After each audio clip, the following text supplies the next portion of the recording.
Hey, it's Gretchen here. So, I am finalizing details for the Sedona trip, which is a long weekend in March, the 19th through the 22nd. And as I'm creating it, I'm getting really excited, and so I thought I'd come and talk to you about it a little bit. So, you might be asking, why would somebody even come on a trip like this?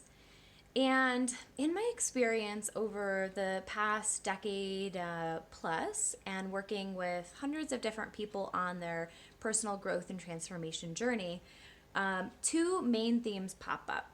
So the first theme has to do with time, never enough time. And the second theme has to do with self love and self acceptance, and what I would call the inner critic. So, if we look at the time piece of things, what's pretty cool, I think, and unique about this Sedona trip is that it's a long weekend.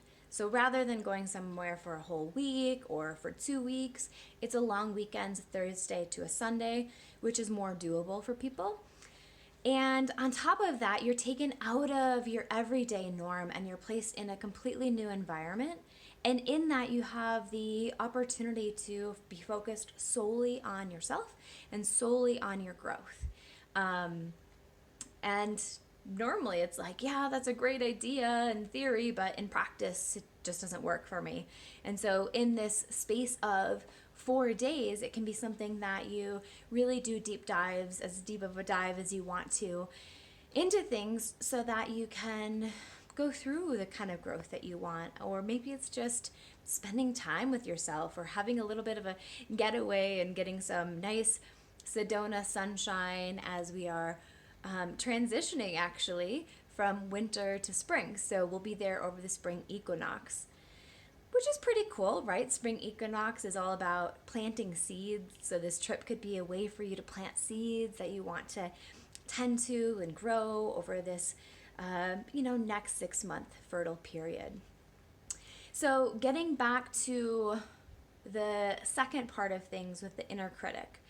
So, a lot of people that I work with, whether they're aware of it in the beginning or not, have a really harsh inner critic. And this part of them that judges who they are and compares themselves either to themselves or to other people.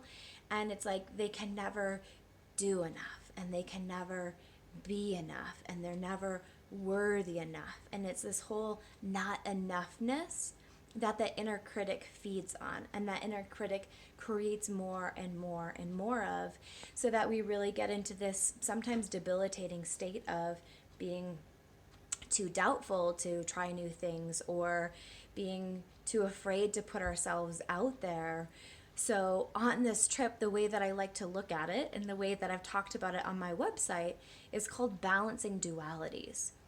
So we look at the parts of ourselves that we maybe present out in public. That'd be called your apparently normal self. And we look at our apparently normal self versus the part of us that we don't want to look at, the part that binge eats or binge watches Netflix, or the part of us that has a habit that we consider really nasty or unattractive, or a part of ourselves that we try to really hide even maybe from who we are. It might be a push it down, I don't want to feel it, I don't want to deal with that kind of thing. And so we take those two different parts and we bring them together. So instead of being so separate and denying parts of ourselves, we're able to begin to go towards self-acceptance. And I've been joking about that a lot lately with people, saying how it's like the journey of becoming human. And for myself, the journey of becoming human has been sort of challenging. It's like, well, no, I want to be able to be perfect, or having these super high, unrealistic, crazily unrealistic expectations of what can be done in a day or in a lifetime, really. And this is more about acceptance of being human. And in being human, it means that we probably are going to have flaws. I think that's actually a quote. To err is to be human, or to be human is to err, or something like that. So, working on balancing the dualities and coming more towards acceptance and coming more towards kindness towards ourselves and self care, And the way that this will show up on the journey on this trip to Sedona is by daily going through. So in the mornings, we'll do mindful movement together. And in the mindful movement, we might have some beautiful music, or maybe we'll be out in nature. We might do some yoga forms or postures and some breathing exercises, and really start our day in more of a positive growth mindset. And from there, we'll go about different activities. So on this journey, we will be going and seeing, participating, feeling, experiencing 5 of the energy vortexes there. And we're going to go horseback riding. We also have a guided hike through ancient ruins that I think is going to be really incredible experience.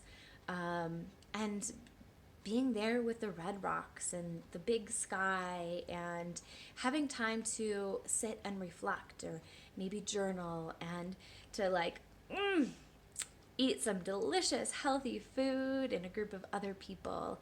And the cool thing about going in a group is that it amplifies any of the things that we're going through, and we can mirror things to each other and help each other really on the process of seeing all the parts and pieces of who we are, or at least all the parts and pieces of who we are that we are ready and willing to see.